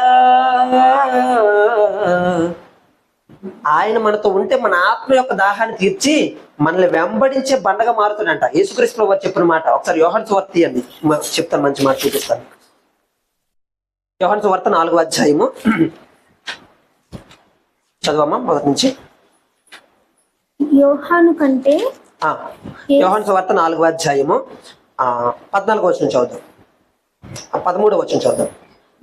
అందుకు యేసు ఈ నీళ్లు త్రాగు ప్రతి వాడును మరలా గొనుడు మళ్ళా దప్పిగొనును, నేనిచ్చు నీళ్లు త్రాగువాడు ఇప్పుడును దప్పిగొనడు, నేను వానికి ఇచ్చు నీళ్లు నిత్య జీవముకై వానిలో ఊరేటి నీటి బొగ్గగా ఉండునని ఆమెతో చెప్పాడంట. అది యేసుక్రీస్తు మనతో ఉన్నాడు అనుకోండి, నిత్య జీవం కోసం మనలో ఊరే నీటి బొగ్గ ఉంటాడు. ఇంకప్పుడు దాహము అనే భయము మనకేం ఉండదు అనమాట. దేవుడు అట్లా నడిపిస్తానని చెప్తున్నాడు అనమాట. ఆ నడిపింపులోనికి మనం వెళ్ళాలంటే నా దేవుడు నాతో ఉన్నాడు, నాకు తోడుగా ఉన్నాడు, నాకు అండగా ఉన్నాడు, నాకు తోడుగా ఉండి నన్ను నడిపించే దేవుడు నా కోసం తన ప్రాణాన్ని పెట్టి నన్ను జీవింపజేస్తూ ఉన్నాడని నువ్వు నమ్మగలగడు అనమాట. 5వ విషయం ఏంటో తెలుసా? మన భార్య, మన భర్త, మన బంధువులు, మన అన్నదమ్ములు, తోబట్టులు, వీళ్ళందరికంటే నా దేవునికి ప్రాధాన్యత ఇవ్వాలి, నా దేవునికి ప్రాధాన్యత ఇవ్వాలి. 6వ విషయం, నా ఉద్యోగ వ్యాపారం కంటే నా దేవునికి ప్రాధాన్యత ఇవ్వాలి. ఉద్యోగం వ్యాపారం కంటే నా దేవునికి ప్రాధాన్యత ఇవ్వాలంటే చెప్తాను చూడండి. మన ఉద్యోగం చేసేటప్పుడు, మనం ఏదైనా వ్యాపారం చేసేటప్పుడు నువ్వు ఏ దృక్పథంతో చేస్తావు? ఏ మనసుతో చేస్తావు? నీ దేవునికి ప్రాధాన్యత ఇవ్వడం అంటే ఏంటో తెలుసా? నీ ఉద్యోగం, నీ వ్యాపారం, నీకు రాబడి తెచ్చిపెట్టే ప్రతి పనిలోనూ కూడా నీ దేవునికి నువ్వు ప్రాధాన్యత ఇవ్వడం అంటే ఏంటో తెలుసా? చెప్తాను చూడండి. నీ మనసు నాకు సాయంత్రానికి ఇంత వస్తుంది అనేటట్లు ఉండకూడదంట. సాయంత్రం లోపు ఈ పని కంప్లీట్ చేయాలనే దాని మీద ఉండాలి. అర్థమైందా మీకు? నీ దేవునికి ప్రాధాన్యత ఇవ్వడం అంటే నీ సాక్ష్యాన్ని నిలబెట్టుకోవడం. నీ పనిలో నీ సాక్ష్యాన్ని నిలబెట్టుకోండి. నీ దేవుని సంబంధమే అని నీ సాక్ష్యాన్ని అక్కడ విడిచిపెట్టడం అంటే సాయంత్రం తొందరగా పని అయిపోతే ఇంటికి వెళ్ళిపోతాను, తొందరగా పని అయిపోతే ఇంటికి వచ్చేస్తాను అనేటట్లు ఉండకూడదంట. ఆ గంట గడియ లేట్ అయిపోయినా సరే నా సాక్ష్యాన్ని అక్కడ నిలబెట్టుకోవాలంటే చేసే పని ఖచ్చితంగా, సుస్పష్టంగా, కంప్లీట్గా చేసేలాగా నా మనసు ఉండాలంట. అది నీ దేవునికి ప్రాధాన్యత ఇవ్వడం అంటే. అర్థమైందా? కంప్లీట్గా, నిష్కపటంగా, సంపూర్ణంగా పని జరిగించాలనే దాని మీద ఉండాలి. ఉంటుందా మనకి? సాధారణంగా ఉంటుందా? ఉండదు. ఒకరోజు అయిపోయే పని 2-3 రోజులు సాగదీమా? నీకు జీతం ఇస్తున్నారే, నీకు పనిలో కూలి ఇస్తున్నారే, కూలి ఇచ్చినప్పుడు నువ్వు చేయాల్సిన ధర్మం ఏంటి? నువ్వు చేయాల్సిన న్యాయం ఏంటి? నీ సత్తువ, నీ శక్తి ఉంది కాబట్టి, ఆ శక్తి దేవుడు ఇచ్చాడు కాబట్టి నీకు నువ్వు సంపాదించుకోలేదే, నీకు నువ్వు వచ్చింది కదా. చాలా మంది ఆరోగ్యవంతమైన ఆహారం తిన్న వాళ్ళకే ఒంటి నిండా ఉన్నాయి. నువ్వు ఇంట్లో ఉన్న తిని తుత్తుపడే నీకు అంత ఆరోగ్యంగా నీ పని చేసుకోగలుగుతున్నావు అంటే కారణం ఎవరు? దేవుడు. కాదా చెప్పలే? అవునా కదా? ఖచ్చితంగా దేవుడు. ఆ దేవుడు నీకు ఇచ్చిన సత్తుని నువ్వు ఎంత నమ్మకత్వంగా పనిని జరిగించి తిరిగి ఇంటికి రావడానికి సిద్ధపడాలి. నీవు చేసే ఉద్యోగంలో ఈ పని కష్టమైన, సుఖమైన, లేట్ అయినా సరే సంపూర్ణంగా చేయాలనే మనస్సు కలిగి ఉండడం నీ దేవునికి ప్రాధాన్యత ఇవ్వడం. రెండోది ఏంటో తెలుసా? రెండోది అంటే మోసం లేకుండా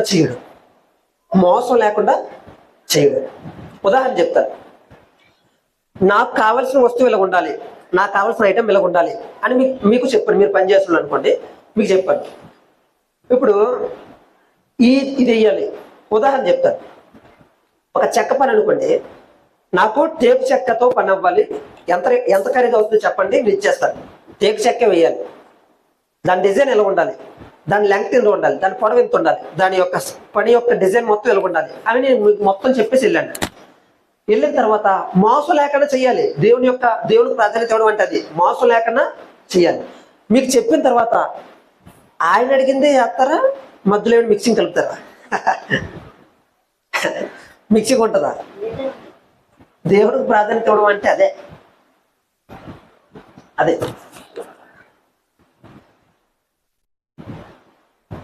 మీరు చూసారా, కొన్ని కొన్ని బిల్డింగ్లు కూలిపోతున్నాయి. కట్టిన 2 రోజులకే సగం ఇసుకే ఉందంట కొన్ని కొన్ని బిల్డింగ్లు. ఇలా కొత్తగానే వచ్చేస్తుందంట ఇటుక. కారణం ఏంటి? కట్టిన సరిగ్గా చేసినట్లా, సరిగ్గా చేయలేనట్లా, సున్నం సరిగ్గా కలిపినట్లా, సరిగ్గా కలిపినట్లా, అంటే సరిపడా మోతాదులో సిమెంటు, ఇసుక, ఈ పెక్క అంత సరిగ్గా కలిపినట్లా, సరిగ్గా కలపలేనట్లు, అంతేనే కదా. సో పని సరిగ్గా చేసినట్లా, మోసం చేసినట్లు. ఏదైనా పని చేసేటప్పుడు మోసం లేకుండా చేస్తామో, సగం మిక్సింగ్ చేస్తామా మనం? నాకు తగ్గ రేట్లో, నాకు తగ్గ పనిలో మీరు చెయ్యగలను అంటే చెయ్యండి అని చెప్పి మీకు పని అప్పగించినప్పుడు అలాగే చేస్తారా? మిక్సింగ్ ఏదైనా టేకు చెక్క బదులు తుమ్మ చెక్క ఏదైనా ఎలా మిక్సింగ్ లేకుండా కలుపుతావా? ఉంటాయా ఉండవా? మోసం లేకుండా చేయడం బహుశా నీ యజమానుడికి అది నష్టం కలగొచ్చాను, నాకు తెలియదు, సంబంధం లేదు. కానీ నీ దేవుడికి మహిమ కలగాలంటే, నీ దేవుడికి ప్రాధాన్యత ఇవ్వగలగాలంటే మోసం లేకుండా నేను చేస్తాను అనే నమ్మకత్వాన్ని నువ్వు కలిగి ఉండడం, సాక్ష్యాన్ని కలిగి ఉండడం, దేవుడికి ప్రాధాన్యత ఇవ్వడం అంటే ఆ సాక్ష్యాన్ని కలిగి ఉండడం. అలా కలిగి ఉన్నప్పుడే నీ యొక్క శ్రద్ధా భక్తులు నీ యొక్క సాక్ష్యాన్ని నీవు చేసే, బహుశా నువ్వు స్కూల్లో చేస్తున్నావో, బహుశా నువ్వు ఏదో ఉద్యోగంలో చేస్తున్నావో, లేదా ఏదో వ్యాపారంలో చేస్తున్నావో, నీ ముందు నిన్ను పొగడలేక తిట్టొచ్చు, కానీ నీ వెనకాతలు వెళ్ళి 10 మంది చెప్తారు నీ కోసం. ఆ వ్యక్తి ఉంటే పని అవుద్ది, ఆ మనిషి ఉంటే చాలా చక్కగా చేసి పెడతాడు. బహుశా నువ్వు నచ్చకపోవచ్చు, నేను తిట్టుంటావు, సమస్య ఉండదు. కానీ నీ సాక్ష్యం 10 మందికి చెప్పేటట్లు నిన్ను నిలబెడతాడు ఖచ్చితంగా. దేవుడి కోసం దేవుడికి ప్రాధాన్యత ఇవ్వడం అంటే నేను చేసే ఉద్యోగం కంటే ఆ ఉద్యోగంలో దేవుడికి ప్రాధాన్యత ఇవ్వగలరు. అలా బ్రతకగలరు, అలా జీవించగలరు. ఏ విషయంలోనైనా దేవుడికి ప్రాధాన్యతనిచ్చి ఆయన మాట నెరవేర్చకపోతే నువ్వు బాగా చూడండి, మనం ఏదైనా ఉద్యోగం కానీ మనకు రాబడిని తెచ్చిపెట్టి ఏ పని అయినా సరే, చేతి పని కావచ్చు, ఉత్తు పని కావచ్చు, ఉద్యోగం కావచ్చు, వ్యాపారం కావచ్చు, ఏదైనా సరే నీకు రాబడిని తెచ్చిపెట్టే దేని పనిలోనైనా నువ్వు దేవుడికి ప్రాధాన్యత ఇవ్వలేదనుకో, దేవుడికి ప్రాధాన్యత ఇవ్వలేదనుకో, నువ్వే నష్టపోవు, నీకేం నష్టం ఉండదు. నష్టం కలగకపోగా నువ్వు ఇంకా సంపాదించుకుంటావు. సంపాదన కోసమే కదా ఎంత చేస్తారు, ఉద్యోగం చేసి వ్యాపారం చేసి సంపాదన కదా, బాగా సంపాదించగలుగుతావు, ఇంకా బాగా పై స్థాయికి వెళ్ళగలుగుతావు. ఎందుకో తెలుసా? దేవుడు లేడు కాబట్టి నీకు కుయుక్తి ఏడవుతుంది, అక్రమం ఏడవుతుంది, ఒక నెల కళ్ళు మూసేలు అనేది ఏడవుతుంది, ఒక నెల వాడికి తెలియకుండా ఎలా ఈ పని జరిగించుకొని సైలెంట్ ఇంటికి వెళ్ళగలాగా ఉట్టుకెళ్ళిపోలే అనేది స్టార్ట్ అవుతుంది. ఈ స్టార్ట్ అవడం వల్ల నీ ఇంట్లో కొంచెం కొద్ది పెరుగుతుంది, తగ్గడం ఉండదు.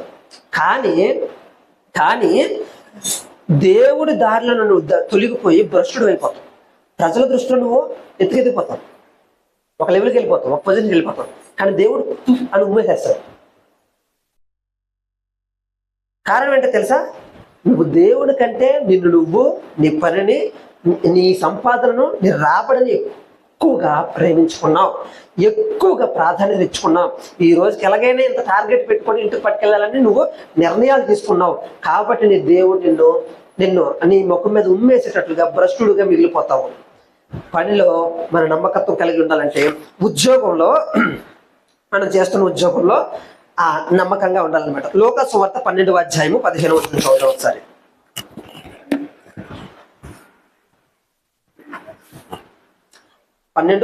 లోక సువార్త 12:15.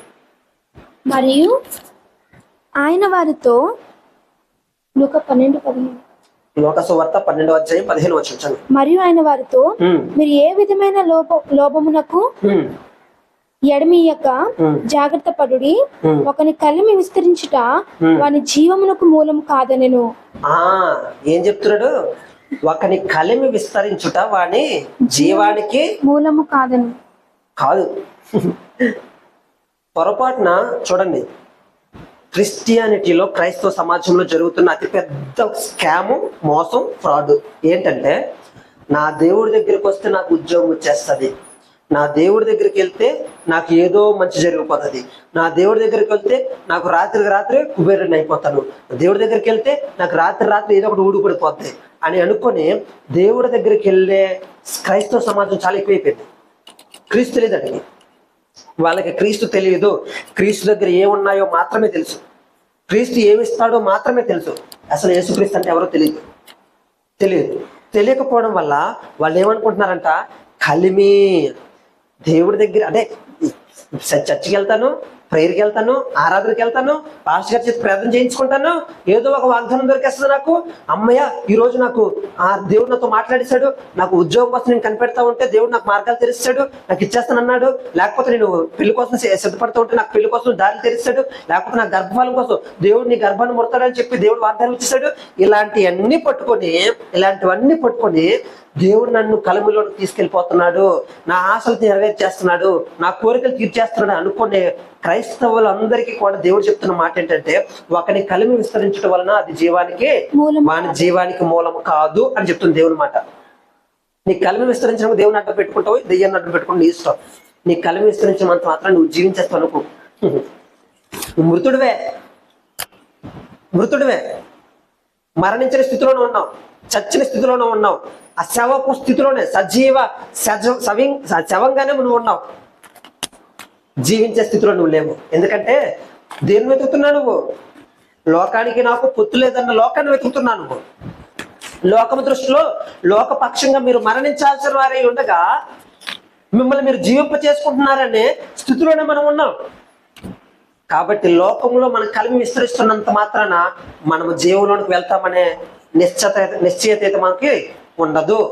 నీ కలిమి నిన్ను జీవానికి తీసుకెళ్ళదు, నీకు వస్తున్న రాబడి నిన్ను జీవంలోనికి తీసుకెళ్ళదు. నువ్వు ఏదైతే నాకు ఈ రోజు నాకు ఇది జరిగిపోతే అమ్మయ్య అనుకుని నువ్వు ఏదైతే అనుకుంటున్నావో అది జరిగితే నువ్వు జీవంలోనికి వెళ్ళవు. జీవంలో నుంచి మరణంలోకి వెళ్ళిపోతావు, వెలుగులో నుంచి చీకటిలోకి వెళ్ళిపోతావు.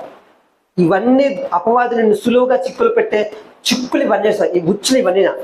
ఆ ఉచ్చుల్లోని తప్పించుకొని దేవుని వైపు నీ కన్నులు ఎత్తుకొని ఎప్పుడైతే దేవుడనే నా ఆస్తిగా, దేవుడే నాకు లాభంగా, దేవుడే నాకు రాబడిగా నువ్వు ఎప్పుడైతే ఎంచుకుంటావో వీటన్నిటిలో నుంచి జీవం అనే నిత్య జీవాన్ని నువ్వు పొందుకొని నిత్యత్వంలో నువ్వు నిరంతరము సుఖించేటట్లు ఆనందించేటట్లు దేవుడు నిన్ను సిద్ధపరుస్తాడు, నిలవబెడతాడు.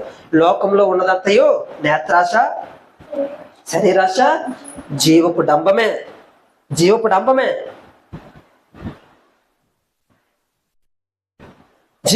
ఉంది లోకంలో. నేత్రాశ, కళ్ళకు కనిపించిందంతా నాదే అనే నేత్రాశ. దారంటే పోతూ ఏదైనా వస్తువు కనిపించింది అనుకోండి, ఏం చేస్తాం? నాదనుకోమా అనుకుంటాం. నేత్రాశ, కంటికి కనిపించినంత మంది అనుకోవడం. శరీరాశ, శరీర సుఖాలను కోరుకోవడం, ఏం తినాలి, ఏం త్రాగాలి, ఏం ధరించుకోవాలనేది శరీరాశ. ఇదంతా శరీరాశ. జీవపుడంబం అంటే మీ అందరికంటే నేనే గొప్పరా, నా బట్టలు చూసావా, నా ఉద్యోగం తెలుసా నీకు, నేను ఎవరి తాలూకో తెలుసా, నా కులం ఏంటో తెలుసా, నా దేవుడు తెలుసా, మా ఇంట్లో వాళ్ళు ఎవరో తెలుసా, మా తాలూకులు ఎవరో తెలుసా. జీవపు డంబం అది. ఇది డంబం. లోకంలో ఉన్నదంతా ఇదే. లోకం అంతా దీని వెనకతలే ఉంది.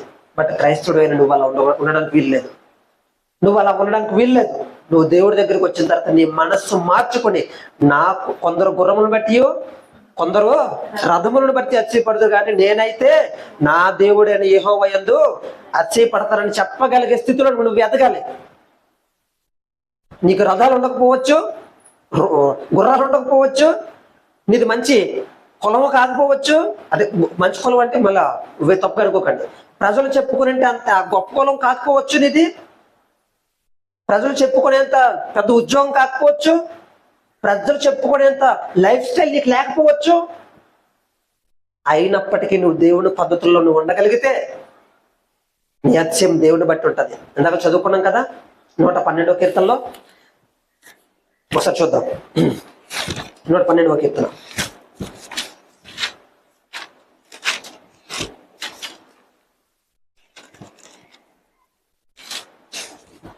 113వ కీర్తన 8వ వచనం చదువుదాం. 7వ వచనం చదువు. ప్రధానులతో తన ప్రజల ప్రధానులతోనూ వారిని కూర్చుండబెట్టుటకై ఆయన నేల నుండి దరిద్రులను లేవనెత్తును, పెంట కుప్పల మీద నుండి బీదలను పెంట కుప్పల మీద నుండి బీదవాళ్ళను పైకెత్తువాడు ఆయన అంట. దేనికి? ప్రధానులతోనూ ప్రజల పెద్దలతోనూ నిన్ను కూర్చోబెట్టడానికి. దేవుడు దీనులను నేల నుండి దరిద్రులను లేవనెత్తాడంట, పెంట కుప్పల మీద నుండి బీదలను పైకెత్తాడంట. దేవునికున్న గొప్ప ఔన్నత్యం అది. దేవుడికున్న గొప్ప ఔన్నత్యం. ఒకటి గర్వం ఆయన నాశనానికి తీసుకెళ్తుంది. నీ దీనత్వం, నీ లోబడి తత్వము దేవుడు నిన్ను ఘనపరిచేటట్లు చేస్తుంది. తను తగ్గించుకున్నవాడు హెచ్చింపబడతాడని చెప్తుంది దేవుని మాట.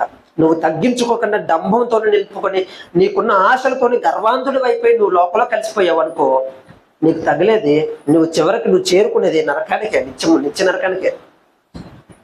అది నువ్వు సుఖాన్ని ఆశ్రయించావు, సుఖాన్ని ఇష్టపడ్డావు కాబట్టి, జీవాన్ని నువ్వు పట్టుకోలేకపోయావు కాబట్టి, నిత్య నాశనానికి కలిగిన సుఖంలో నువ్వు వెళ్ళిపోతూ ఉన్నావు అనే దాన్ని నువ్వు ఖచ్చితంగా గుర్తుపెట్టుకోవాలని దేవుడు ఈరోజు చెప్తూ ఉన్నాడు అనమాట.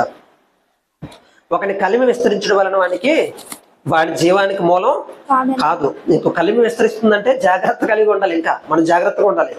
అమ్మ నాయన ఈరోజు కొంచెం లాభం ఎక్స్ట్రా వచ్చింది అనుకో, ఎలా ఉండాలి? దేవా నాకు లాభం వచ్చింది, కొంచెం నన్ను జాగ్రత్తగా ఉండేటట్టు సహాయం చెయ్యు. దీన్ని ఇంకొంచెం ఇక్కడ నేను తప్పు చేయకుండా, నా హృదయం డబ్బు మీదకు వెళ్లకుండా, సంపాదన మీదకు వెళ్లకుండా, నిన్ను బట్టి నాకు ఇది వచ్చింది కాబట్టి నీ పాదాలు పట్టుకునేటట్లు నా హృదయాన్ని కంట్రోల్లో ఉంచిన ఆయన అని చెప్పి ఇంకొంచెం జాగ్రత్తగా ఉండాలి మనం దేవుడి దగ్గర. కలిమి విస్తరించడం వలన వాని జీవానికి లాభం కాదు కదా. మనము ప్రజల్ని చూసేటప్పుడు, వ్యక్తులు చూసేటప్పుడు వారి యొక్క ఉద్యోగాలను బట్టి, వారు చేస్తున్న వ్యాపారాన్ని బట్టో, వారు సంపాదిస్తున్న సంపాదనను బట్టో, వారి రాబడిని బట్టో నువ్వు కొంచెం ఎక్కువగా కానీ కొంచెం తక్కువగా కానీ చూసావనుకో, నువ్వు దేవుడికి ప్రాధాన్యత ఇవ్వాలంటే.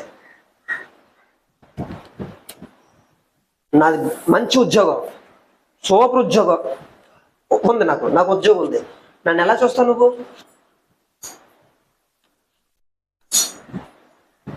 మన దృష్టిలో మన ఇన్నర్ ఫీలింగ్ ఎలా ఉంటుంది? ఎవరైనా ఉద్యోగిని, సాదా సీదా ఒక మనిషిని చూసినప్పుడు వీళ్ళిద్దరిని తేడా భేదంగా చూస్తే గొప్పగా ఇస్తాం, తక్కువగా ఇస్తాం ఉద్యోగం ఉన్నవాడిని. ఉద్యోగం గొప్పతనాన్ని ఎక్కడ తెచ్చిపెడుతుంది నీకు? ఉద్యోగం గొప్ప కాదే. బతుకు తెరువు కోసం వాడైతే ఉద్యోగం చేసుకుని 4 రోజులు సంపాదించుకున్నాడు అంతే. గొప్పతనం దేవుని బట్టి చూడాలి నువ్వు. ఆ మనిషి లోపల ఉన్న దేవుని బట్టి కదా, ఆ మనిషిలో ఉన్నటువంటి ఆత్మను బట్టి కదా నువ్వు వాటిని చూడాలి. ఇద్దరికి దేవుడు ఒకలాంటినా 2 విధాలుగా ఉంటాడు దేవుడు. వాళ్ళిద్దరికి దేవుడు ఒకలాంటినా, వాడికి ఎక్కువ ఒకటి తక్కువ ఉంటుంది దేవుడు. ఒకరిని ఎక్కువ ప్రేమించి వాడి కోసం చచ్చిపోయి, ఒకరిని తక్కువ ప్రేమించి వీడి కోసం చనిపోలేదు యేసుక్రీస్తు వాడు. ఇద్దరు కోసం చనిపోయడం లేదా? ఇద్దరిని ఒకలాగా ప్రేమించడం లేదా? ధనవంతుడిని భేదవాడిని ఒకలాగా ప్రేమించడం లేదా? మరి నువ్వు భేదాలు సృష్టిస్తున్నావు ఏంటి? మన హృదయంలో మన భేదాలు క్రియేట్ చేసుకుంటున్నావు ఏంటి? ఉద్యోగం ఉన్నవాడిని అలా చూస్తున్నావు ఏంటి? ఉద్యోగం లేని వాడిని ఎలా చూస్తున్నావు ఏంటి? కొంచెం అంత బాగున్న వాడిని అలా చూస్తున్నావు ఏంటి? బాగోలేని ఎలా చూస్తున్నావు ఏంటి? నాకు బాగా ఇష్టమైన వాడిని అలా చూస్తున్నావు, నచ్చిన వాడిని ఎలా చూస్తున్నావు ఏంటి? దేవుడి దృష్టి ఇద్దరు ఒకలే. మనకు భేదాలు ఉండకూడదు. అలా భేదాలు ఉన్నాయంటే దేవుడి కంటే నువ్వు ఇతరులకి, వాళ్ళ ఉద్యోగాలకి, వాళ్ళ అంతస్తులకి నువ్వు ప్రాధాన్యత ఇస్తున్నావు. జాగ్రత్త. ఆ ప్రాధాన్యత ఇవ్వడానికి వీల్లేదు. ఇద్దరు ఒకలాంటి వాళ్ళే. పిల్లల్ని ట్రీట్ చేసేటప్పుడు బాగా చదువుతాడని కానీ, బాగా చదవట్లేదని కానీ 2 విధాలుగా చూడడానికి వీల్లేదు. ఇద్దరిని ఒకేలాగా ట్రీట్ చేయాలి. వాళ్ళ మీద మనం మాటలు చెప్పేటప్పుడు కూడా ఒకేలాగా ట్రీట్ చేయాలి. ఒకరి కోసం గొప్పగా చెప్పడానికి లేదు, ఒకరి కోసం తప్పు చేసి మాట్లాడడానికి లేదు. ఒకేలాగా ట్రీట్ చేయాలి. వాడిని ఎలా పురోగతిలోకి తీసుకురావాలనే ప్రయాసపడాలి తప్ప వాళ్ళకి డిస్క్రిమినేట్ చేయడానికి మనకు ఎంత మాత్రం కూడా దేవుడు అవకాశం ఇవ్వలేదు. దేవుడి దగ్గర ఉన్న గొప్ప నీతి ఇది. ప్రధానులతో కూర్చోబెట్టడానికంటే పెంట కుప్పల మీద ఉన్న భేదాలు లేవనెత్తాడండి. దేవుని యొక్క ఔన్నత్యం చూడండి. ప్రధానులు గొప్పలుగా చూస్తున్నాడు, పేదలను గొప్పలుగా చూస్తున్నాడు. ఇద్దరిని గొప్పలుగా చూడట్లేదు. వాడి యొక్క స్థితిని బట్టి దేవుడు వాళ్ళ ఆత్మస్థితిని బట్టి వాళ్ళని హెచ్చులోకి తీసుకుని వస్తాడు. మనం చూసే పద్ధతుల్లో దేవుడు చూడడు. మనం ఇచ్చే కొలమానాల్లో దేవుడు కొలత వేయడు. దేవుడికి ఒక కొలమానం ఉంది, దేవుడికి ఒక న్యాయం ఉంది, దేవుడు యథార్థవంతుడని ఉంది, దేవుడు మాట ఇచ్చి తప్పన వాడని నమ్మకత్వం కలిగిన దేవుడు అని ఉంది. ఆ దేవుడి దగ్గర నువ్వు వచ్చిన తర్వాత దేవుడి కంటే మనం ప్రాధాన్యత ఇచ్చుకుంటున్నామంటే మనము మనుషుల మధ్య మన గొప్పతనాన్ని చూపించుకోవడానికి వాళ్ళకి కొంచెం ప్రాధాన్యత గొప్పతనాన్ని తక్కువ చేస్తారేమో అనేటట్లుగా దేవుని కూడా పక్కన పెట్టేసి నీ ఇష్టాలను బట్టి నువ్వు వెళ్ళిపోతున్నావు అంటే మోసం జరుగుతూ ఉందని చెప్తా ఉన్నాడు. ఒక ఊరిలో ఉద్యోగం చేస్తున్న వ్యక్తి ఉన్నాడు, ఉద్యోగం లేని వ్యక్తి కూడా ఉన్నాడు. మనం చూసేటప్పుడు వీళ్ళిద్దరిని ఎలా చూస్తాం? ఒక వ్యక్తి ₹1000 బ్రాండెడ్ బట్టలు వేసుకుంటున్నాడు, ఒక వ్యక్తి సాదా సీదా బట్టలు వేసుకుంటాడు. ఎలా చూస్తాం? సాధారణంగా మన కళ్ళు దేని మీద ఉంటాయి? దేని మీద ఉంటాయి? ఎక్కడ కొన్నా బట్టలు? దేని షూబలే ఉంది. ఎక్కడ తీసుకున్నాం? కంపెనీ ఏంటి? ఎక్కడ వైజాగేనా? పెద్ద పెద్ద బ్రాండ్స్ అయినా కొనుక్కో. ఈ పక్కన ఉన్న మాట్లాడతాం కనీసం. ఏం జరుగుతుంది? తేడా జరిగిపోతుంది. బాగా మంచి ఇల్లు, సూపర్ ఇల్లు ఉందనుకోండి. నేను ఒక దగ్గర విన్నాను నేను, బాగా డబ్బు సంపాదిస్తేనే చుట్టాలందరూ మనతో ఉంటారంట. డబ్బు సంపాదన లేని వాడికి చుట్టాలు ఉన్నారంట. బైబిల్ కూడా చెప్తుంది. ఆస్తి గల వాడికి స్నేహితులు ఎక్కువ మంది ఉంటారంట, భేదవాడికి స్నేహితులు ఉంటారంట. భేదవాడికి స్నేహితులు తక్కువ ఉంటారంట. ఒకవేళ సంఘంలో భేదవాడు ధనవంతులు ఉంటే నువ్వు ఎవరికి స్నేహితులు అవుతావు? మనం ఎవరికి స్నేహితులు అవుతాం? నీ చుట్టుపక్కల సమాజంలో భేదవాడు ధనికులు ఉంటే నువ్వు ఎవరికి స్నేహితులు అవుతావు? ఇద్దరికి మధ్య వారధిగా ఉంటావా? ఒకటి పక్షమై ఇంకొకటి దూరం అవుతావా? ఏం జరుగుతుంది? దేవుని దృక్పథమా, మన దృక్పథమా, మానవ దృక్పథమా? మన దృక్పథమా? జాగ్రత్త అని చెప్తుంది అనమాట. బాగా కార్లు, బాగా మంచి విలాసవంతమైన అన్ని ఉన్నవాడితో ఎవడైనా స్నేహం చేస్తాడు. ఏమీ లేని వారితో నీ స్నేహం చేసి నీ ప్రేమను వెల్లడిపరచడమే దైవికమైన ప్రాధాన్యత. ఏమీ లేని వాడితో స్నేహం చేసి వాడితో నీ ప్రేమను పంచుకోవడమే దైవికమైన లక్షణం. అది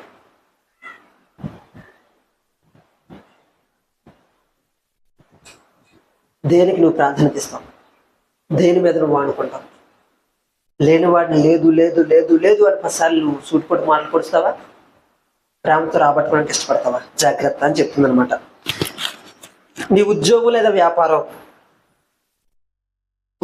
వ్యాపారం ద్వారా సమాజానికి ఏదో ఒక మేలు చేయాలనే మనసు ఖచ్చితంగా ఉండాలి. అలా ఉన్నప్పుడే నువ్వు దేవుని దృక్పథంలో దేవుడికి ప్రాధాన్యత ఇచ్చినట్లు. నీ ఉద్యోగం లేదా వ్యాపారం ద్వారా సమాజానికి, నీ ఇంటికి నువ్వు మేలు చేసుకుంటావు ఖచ్చితంగా, కానీ సమాజానికి ఏదో మేలు చేయాలనే దృక్పథం ఉన్నప్పుడే నువ్వు చేసే పని మీద శ్రద్ధ ఉంటుంది. నీకు శ్రద్ధ ఉంటుంది. ఒకవేళ వ్యాపారం చేసేవాళ్ళనుకో, సగం మంచి సగం కుళ్ళిపోయి ఇవ్వవు మనం. ఎందుకు? నా దగ్గర నుంచి కొనుక్కుంటున్న వాడికి నేను మేలు చేయాలి, వాడికి మేలు ఇవ్వాలి. నేను అన్నంత నాకు ఇస్తాడు డబ్బులు, తిరిగి వాడు తృప్తి పడేటట్లుగా, వాడి మేలు కలిగేటట్లుగా నా దగ్గర ఉన్న కుళ్ళు వాటిని ఇచ్చేకూడదు. చాలా మంది, నిన్న ఒక విషయం చదివాను నేను. రెస్టారెంట్కి వెళ్తాం కదా మనం తినడానికి, పెద్ద పెద్ద రెస్టారెంట్లు, మంచి 5 స్టార్ రెస్టారెంట్లు, సిటీలో ఉన్నటువంటి పెద్ద పెద్ద రెస్టారెంట్లు ఏదైనా కావచ్చు. పెద్ద పెద్ద రెస్టారెంట్లో ఎవడైతే తినగా మిగిలిపోయింది వదిలేస్తా ఉన్నాడో, ఆ వదిలేసిన వాటిని మళ్ళా కుక్ చేసి నెక్స్ట్ ఆర్డర్ వచ్చినోడికి ఇస్తున్నారంట. జరుగుతుంది మోసం. ఎప్పటి నుంచో నాకు అనుమానం ఉంది. తినగా మిగిలిపోయిన వాటిని పట్టుకుని వెళ్ళి మరలా వేరే వాడికి ఏదైనా అడుగుతారు, ఆర్డర్ పెట్టుకుంటుంది కదా, అందులో వేసేసి మళ్ళీ ఫ్రెష్గా మళ్ళీ సాసులన్నీ వేసేసి మళ్ళీ మంచి లుక్ వచ్చేటట్లుగా మొత్తం ఇంగ్రీడియంట్స్ వేసి మీద కొత్తిమీర కొంచెం జల్లితే మంచి ఫ్రెష్గా అనిపిస్తుంది. తెచ్చి పెడుతున్నారంట. నేను చదివాను. నేను జరిగిన విషయాలు జరుగుతున్నాయి, చాలా హోటల్లో జరుగుతూ ఉంటాయి.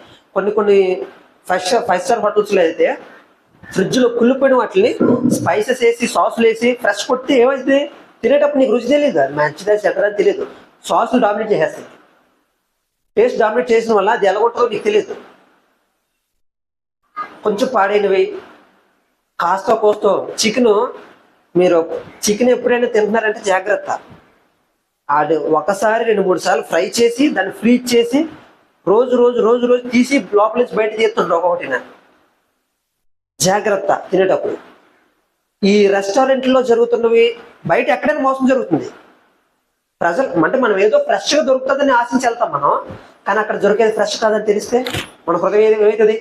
డబ్బులు ఇస్తాం వాడికి, నేను ఎంత అమౌంట్ పడుతున్నాను కదా, నువ్వు ఫ్రెష్గా ఇస్తావని, మంచి ఫుడ్ పెడతావని నీకు ఇన్ని డబ్బులు కడుతున్నాను. కానీ నువ్వు ఎవరో తినేసేది తిరిగి నాకు మళ్ళీ వండి పెడుతున్నావు అంటే నేను ఎందుకు నీకు డబ్బులు కట్టాలని వాటితో వాగ్వాదం పెట్టుకోమన్నా పెట్టుకుంటాం. వ్యాపారంలో మోసం జరుగుతుంది. సమాజానికి మేలు చేయాలనుకునేవాడు, దేవుడికి ప్రాధాన్యత ఇచ్చేవాడు, నా దగ్గరికి వచ్చేవాడికి నేను మేలైనది ఇవ్వాలని మేలైన దృక్పథంతో ఆలోచిస్తాడు.